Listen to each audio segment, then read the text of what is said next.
I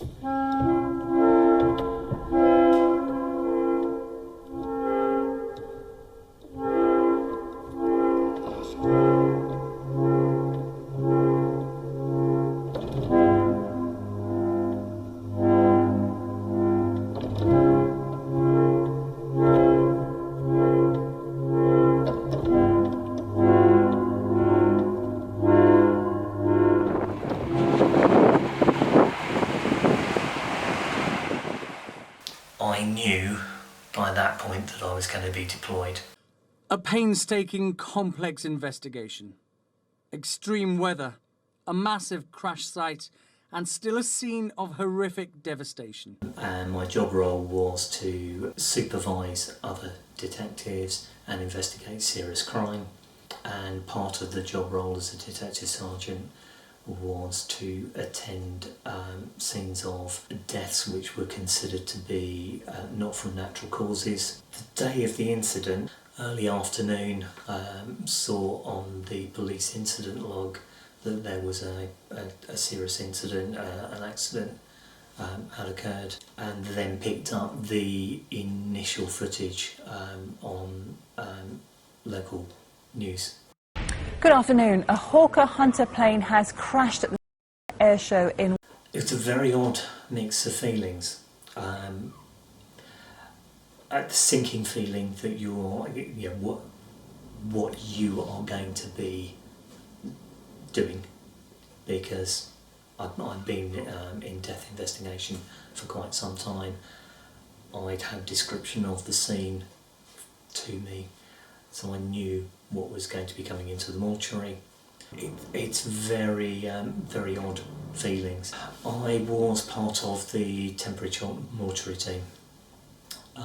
So the job of the temporary mortuary team people is to assist the pathologist at the post-mortem. You're looking at establishing cause of death and confirming identity. So it's a very hands-on role. I had some difficult days in the 6.5 weeks that I was at the mortuary. There were ups and downs. Some days were easier than others. One day I had spent with whole bodies, and you really sort of connect with the human being. You're personally looking after them, you're handling them, and there's things that I did that I can't describe to you.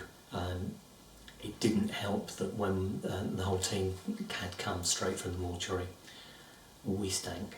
It's not a nice smell, it's indescribable to anyone who hasn't been in that environment. But when you walk into a cleaner environment, you are much more acutely aware of how much you smell.